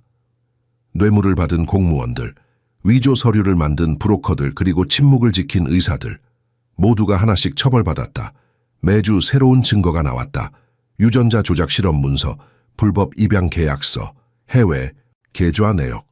이경호의 범죄는 단순한 아동학대를 넘어섰다. 인간성에 대한 범죄였다. 태진은 이 모든 과정을 지켜보며 복잡한 감정을 느꼈다. 이경호는 자신을 키운 사람이었다. 비록 사랑은 없었지만 지분과 음식을 제공했다. 오빠 괜찮아요? 서연이 물었다. 괜찮아. 태진이 대답했다. 이제는 미련이 없어. 어느 날 교도소에서 연락이 왔다. 이경호가 태진과 면회를 원한다고. 태진은 처음엔 거절하려 했다. 하지만 서연이 말했다. 가보세요, 오빠. 마지막으로 그래야 완전히 끝낼 수 있을 거예요. 태진은 교도소로 향했다. 면회실에서 이경호를 봤다. 그는 완전히 늙어 있었다. 1년 만에 10년은 늙어 보였다. 왔구나. 이경호가 쉰 목소리로 말했다. 무슨 할 말이 있으세요? 태진은 차갑게 물었다. 이경호는 한참을 침묵하다 말했다. 후회한다. 태진은 믿을 수 없었다. 뭐라고요? 후회한다. 내게, 릴리에게, 모든 아이들에게 한 짓을. 너무 늦었어요. 태진이 말했다. 사과로 되돌릴 수 없어요. 안다. 이경호가 고개를 숙였다. 용서를 바라는 게 아니야. 그냥 네가 알아줬으면 해서 내가 괴물이었다는 걸 알고 있어요. 태진이 일어섰다. 그리고 다신 안 올 거예요. 이게 마지막입니다. 이경호는 고개를 끄덕였다. 잘 살아라, 태진아. 넌 나보다 훨씬 나은 사람이 됐구나. 면회실을 나오며 태진은 깊은 숨을 쉬었다. 끝났다. 정말 끝났다. 이경호와의 모든 관계가. 그는 뒤돌아보지 않고 걸었다. 과거는 과거였다. 이제 미래만 보면 됐다. 집으로 돌아온 태진은 서연에게 말했다. 다녀왔어. 어땠어요? 후회한대. 태진이 쓴웃음을 지었다. 너무 늦었지만 서연은 오빠를 안았다. 이제 진짜 끝난 거죠? 응, 끝났어. 그날 저녁 특별한 모임이 열렸다. 펜트하우스에 태진, 서연, 태수, 유진, 올리비아가 모였다. 그리고 특별 손님, 민석과 은지, 데이빗과 지혜도 왔다. 센터를 거쳐 자립한 청년들이었다. 오늘은 특별한 날이에요. 태진이 말했다. 우리가 처음 만난 지 2년이 됐어요. 2년 동안 우리는 많은 걸 이뤘죠. 그는 사진들을 보여줬다. 센터 개관식, 재판 날, 재회의 순간들. 하지만 가장 중요한 건 태진이 계속했다. 우리가 가족이 됐다는 거예요. 피로 맺어지지 않았지만 선택으로 맺어진 가족. 모두가 고개를 끄덕였다. 올리비아가 일어섰다. 저도 할 말이 있어요. 그녀는 떨리는 손으로 봉투를 꺼냈다. 이건 내가 캐나다에서 쓴 편지들이에요. 너희한테 보내지 못한 편지들. 매년 생일마다 썼어. 서연이 봉투를 열었다. 수십 통의 편지가 있었다. 모두 사랑하는 릴리에게, 사랑하는 태진에게로 시작했다. 서연은 한 통을 읽었다. 생일 축하해, 내 딸. 오늘 너는 6살이 됐구나. 엄마는 너를 안아줄 수 없지만 이 편지로라도 사랑을 전해. 눈물이 흘렀다. 서연뿐만 아니라 모두가. 올리비아는 계속 말했다. 나는 나쁜 엄마였어. 너희를 지키지 못했어. 하지만 사랑하지 않은 적은 한 번도 없어. 서연이 일어나 올리비아를 안았다. 알아요, 엄마. 처음으로 그 단어를 입 밖으로 냈다. 올리비아는 믿을 수 없다는 표정으로 딸을 바라봤다. 뭐라고? 엄마라고요. 서연이 다시 말했다. 이제 엄마라고 불러도 되죠? 올리비아는 무너져 내렸다. 서연을 꽉 안고 울었다. 15년을 기다린 그 단어. 태진도 다가가 두 사람을 안았다. 엄마. 그도 말했다. 우리 엄마. 거실은 울음과 웃음으로 가득했다. 모두가 서로를 안았다. 가족이었다. 피로 맺어지지 않았지만 사랑으로 맺어진 진짜 가족이었다. 밤이 깊어갔다. 손님들이 하나둘 떠났다. 서연은 발코니로 나가 하늘을 올려다봤다. 엄마. 그녀는 박미선을 향해 속삭였다.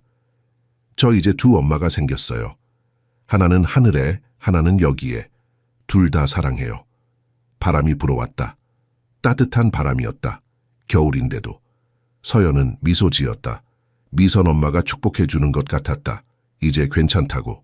이제 행복해도 된다고. 봄이 왔다. 벚꽃이 서울 거리를 하얗게 물들였다. 서연은 중학교에 입학했다. 새 교복을 입은 그녀는 거울 앞에 섰다. 어때요, 오빠? 태진이 문간에 기대어 미소 지었다. 예뻐. 우리 동생 다 컸네. 부끄러워요. 서연이 웃으며 머리를 쓸어 넘겼다. 올리비아가 부엌에서 도시락을 싸고 있었다. 서연아, 첫날이니까 좋아하는 반찬 다 넣었어. 고마워요, 비엄마. 서연은 이제 자연스럽게 그 단어를 사용했다. 학교 가는 길, 태진이 차로 서연을 데려다 주었다. 떨려? 조금요. 새로운 친구들, 절 어떻게 볼지 모르겠어요. 서연이 솔직하게 말했다. 태진은 차를 세우고 동생을 바라봤다. 서연아, 넌 특별해. 네가 겪은 일들이 너를 약하게 만든 게 아니라 강하게 만들었어. 그걸 자랑스럽게 여겨. 서연은 고개를 끄덕였다. 네, 오빠. 저 당당할게요. 그녀는 차에서 내려 학교로 걸어갔다. 뒤돌아보니 오빠가 손을 흔들고 있었다. 서연도 활짝 웃으며 손을 흔들었다. 같은 시각 법원에서는 중요한 심리가 열리고 있었다. 이경호와 관련된 공범들의 최종 선고였다. 태수와 유진이 참석했다. 판사가 판결문을 읽었다. 피고인들에게 각각 징역 10년에서 20년을 선고한다. 방청석에서 피해자 가족들이 박수를 쳤다. 정의는 더디지만 결국 찾아왔다. 재판이 끝나고 법원 계단에서 기자들이 몰려들었다. 유진이 대표로 말했다. 오늘의 판결은 끝이 아니라 새로운 시작입니다. 우리는 계속해서 법을 개정하고 아이들을 보호할 것입니다. 오후 햇살 기념센터에서 특별한 행사가 열렸다. 입양법 개정 청원 서명식이었다. 지난 2년간 모은 서명이 10만 명을 넘었다. 유진이 준비한 개정안은 입양 과정의 투명성을 높이고 아동의 권리를 강화하는 내용이었다. 우리는 더 이상 같은 비극이 반복되지 않도록 해야 합니다. 유진이 연단에서 말했다. 모든 아이는 사랑받고 보호받을 권리가 있습니다. 청중석에서 환호가 터졌다. 민석이 무대에 올라 자신의 이야기를 했다. 저는 시스템의 틈 사이에서 자랐습니다. 하지만 이제 우리가 그 틈을 메우고 있습니다. 저녁 가족들이 다시 모였다. 펜트하우스 거실에 태진, 서연, 올리비아, 태수, 유진이 둘러 앉았다. 오늘 좋은 일이 많았네요. 태수가 말했다. 서연이 입학, 재판 종결, 청원 제출까지. 축하해야죠. 올리비아가 케이크를 가져왔다. 우리의 새로운 시작을 위해 촛불을 켰다. 같이 불어요. 서연이 말했다. 5사람이 함께 촛불을 불었다. 연기가 피어올랐다. 소원들이 하늘로 올라가는 것 같았다. 오빠 소원 뭐 빌었어요? 마침 서연이 물었다. 태진은 미소 지었다. 비밀이야. 하지만 이미 이루어진 것 같아. 뭔데요? 가족이 함께 있는 것. 태진이 서연의 머리를 쓰다듬었다. 밤, 서연은 혼자 옥상으로 올라갔다. 서울의 야경이 펼쳐졌다. 그녀는 루비 반지를 바라봤다. 이제 더 이상 실로 감지 않아도 됐다. 손가락에 딱 맞았다. 잘한 것이다. 엄마들, 서연이 하늘을 향해 속삭였다. 미선 엄마, 올리비아 엄마. 저 이제 정말 괜찮아요. 행복해요. 오빠도 행복해요. 우리 모두 행복해요. 바람이 불어왔다. 벚꽃 꼬집들이 춤추듯 날렸다. 서연은 손을 뻗어 꽃잎 하나를 잡았다. 연약해 보였지만 여기까지 날아왔다. 자신처럼. 약해 보였지만 끝까지 견뎌냈다. 앞으로도 잘할 거예요. 서연이 다짐했다. 더 많은 사람을 도울 거예요. 변호사가 돼서 약한 사람들을 지킬 거예요. 약속해요. 문이 열리며 태진이 나왔다. 춥지 않아? 괜찮아요. 서연이 대답했다. 태진은 동생 옆에 섰다. 두 사람은 말없이 야경을 바라봤다. 과거는 아팠다. 하지만 그 아픔이 지금의 그들을 만들었다. 오빠, 후회해요? 이경호를 고발한 거. 서연이 조심스럽게 물었다. 태진은 고개를 저었다. 단 한 번도.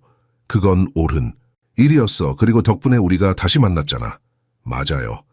서연이 오빠의 손을 잡았다. 모든 게 의미가 있었어요. 아픔도 눈물도 싸움도 다 우리를 여기로 데려온 거예요. 두 사람은 손을 꽉 잡았다. 15년 전 놓쳤던 손. 이제는 절대 놓지 않을 손. 밤하늘의 별들이 반짝였다. 그중 하나가 유난히 밝았다. 미선이 웃고 있는 것 같았다. 아이들이 행복해서 3년이 흘렀다. 서연은 이제 15살이 됐다. 고등학교 1학년이었다. 키도 많이 자라 이제 올리비아와 비슷한 키가 됐다. 햇살 기념센터는 전국에 12곳으로 늘어났다. 1000명이 넘는 청년들이 센터를 거쳐갔다. 이경호의 재판은 완전히 끝났다. 항소도 기각됐다. 그는 평생을 교도소에서 보낼 것이었다. 더 이상 누구도 그의 이름을 입에 올리지 않았다. 역사는 그를 잊지 않겠지만 두려워하지도 않았다. 어느 토요일 아침 특별한 날이었다. 햇살 기념센터 본관에 새로운 시설이 문을 열었다. 희망 도서관이었다. 3층 건물 전체가 도서관이었다. 2만 권이 넘는 책들이 꽂혀 있었다. 개관식에 수백 명이 모였다. 서연이 테이프를 끊었다. 이 도서관은 모든 사람에게 열려 있습니다. 과거가 어땠든 현재가 어떻든 누구나 여기서 미래를 꿈꿀 수 있습니다. 그녀의 목소리는 더 이상 떨리지 않았다. 단단하고 확신에 찼다. 태진이 무대에 올랐다. 우리는 오늘 또 하나의 약속을 지켰습니다. 햇살 고아원에서 잃어버린 것들을 되찾고 있습니다. 책, 지식, 기회, 그리고 무엇보다 희망을. 도서관 2층에는 특별한 방이 있었다. 기억의 방이라 불렸다. 벽면에는 사진들이 걸려 있었다. 햇살 고아원의 옛 모습, 피해자들의 사진 그리고 재판 과정의 기록들, 잊지 않기 위한 공간이었다. 서연은 방 한가운데 서서 벽을 둘러봤다. 자신의 어린 시절 사진도 있었다. 5살의 릴리, 그네를 타고 있었다. 옆에는 어린 태진이 밀어주고 있었다. 우리 참 어렸네요. 서연이 말했다. 그래, 태진이 옆에 섰다. 하지만 그때의 우리가 지금의 우리를 만들었어. 그는 또 다른 사진을 가리켰다. 박미선의 사진이었다. 어머니 덕분이야. 그분이 진실을 지켜줬으니까. 올리비아가 들어왔다. 그녀는 이제 완전히 가족의 일원이었다. 센터의 상담사로 일하며 해외 피해자 프로젝트를 이끌었다. 아이들아, 점심 준비됐어. 네, 엄마. 두 사람이 동시에 대답했다. 식당에는 이미 많은 사람들이 모여 있었다. 태수, 유진, 민석, 은지, 데이빗, 지혜, 그리고 수십 명의 센터 가족들, 긴 테이블에 음식이 가득했다. 잘 먹겠습니다. 모두가 함께 외쳤다. 식사 중 민석이 발표했다. 저 다음 달에 결혼해요. 모두가 박수를 쳤다. 축하해. 은지가 물었다. 신부가 누구야? 센터에서 만난 사람이에요. 여러분 덕분에 사랑도 찾았어요. 유진이 일어나 말했다. 좋은 소식이 하나 더 있어요. 입양법 개정안이 국회를 통과했어요. 환호가 터졌다. 3년간의 노력이 결실을 맺었다. 이제 아이들이 더 안전해질 거예요. 유진의 눈에 눈물이 맺혔다. 저녁 가족들만 남았다. 펜트하우스 거실에서 태진이 와인을 땄다. 우리 모두를 위해 건배. 건배 5잔이 부딪혔다. 딸랑 소리가 울렸다. 서연아, 요즘 꿈이 뭐야? 올리비아가 물었다. 변호사요. 아이들을 위한 변호사. 서연이 확신 있게 대답했다. 멋지다. 태진이 말했다. 오빠가 도와줄게. 오빠는요? 앞으로 뭐 하고 싶어요? 지금처럼. 태진이 미소 지었다. 센터를 키우고 더 많은 사람을 돕고 그리고 너와 엄마 옆에 있는 것. 태수가 웃으며 말했다. 우리 참 멀리 왔네. 3년 전만 해도 상상도 못했을 일이야. 맞아요. 유진이 동의했다. 하지만 우리가 해냈어요. 함께. 밤이 깊어지고 서연은 자신의 방으로 갔다. 책상 위에는 일기장이 놓여 있었다. 엄마 미선이 남긴 그 일기장. 서연은 마지막 빈 페이지를 펼쳤다. 오늘로 이 일기를 마칩니다. 엄마가 시작한 이야기를 제가 끝냅니다. 우리는 상처받았지만 부서지지 않았어요. 넘어졌지만 다시 일어섰어요. 그리고 이제는 다른 사람들이 일어서도록 돕고 있어요. 엄마의 희생은 헛되지 않았어요. 엄마가 구한 건 저 하나가 아니었어요. 저를 통해 수백 명을 구했어요. 고마워요. 사랑해요. 그리고 이제는 괜찮아요. 정말 괜찮아요. 서연은 일기장을 덮었다. 책장에 조심스럽게 꽂았다. 더 이상 과거에 살지 않을 것이었다. 과거를 기억하되 미래를 살 것이었다. 창밖을 보니 달이 밝았다. 보름달이었다. 서연은 루비 반지를 만졌다. 이제는 낡았지만 여전히 빛났다. 약속의 증표, 지켜진 약속, 문이 노크됐다. 들어와요. 태진과 올리비아가 함께 들어왔다. 앉아? 태진이 물었다. 곧 잘 거예요. 서연이 대답했다. 올리비아가 서연을 안았다. 잘 자, 내 딸. 잘 자요, 엄마. 태진도 서연을 안았다. 잘 자, 동생. 잘 자요, 오빠. 두 사람이 나가고 서연은 침대에 누웠다. 천장을 바라보며 미소 지었다. 15년 전 자신은 혼자였다. 무섭고 외롭고 길을 잃었었다. 하지만 이제는 아니었다. 이제는 가족이 있었다. 오빠, 엄마, 삼촌, 유진 언니, 그리고 센터의 모든 사람들, 수백 명의 형제 자매들, 더 이상 혼자가 아니었다. 서연은 눈을 감았다. 꿈을 꾸었다. 밝은 꿈을, 희망의 꿈을. 그리고 그 꿈 속에서 미선 엄마가 웃고 있었다. 잘했어, 우리 딸. 정말 잘했어. 새벽이 밝아왔다. 새로운 날이 시작됐다. 과거의 상처는 남았지만 미래의 희망도 있었다. 그리고 가장 중요한 것, 그들에게는 서로가 있었다. 선택으로 만든 가족, 사랑으로 맺어진 유대. 햇살이 창문을 통해 들어왔다. 따뜻했다.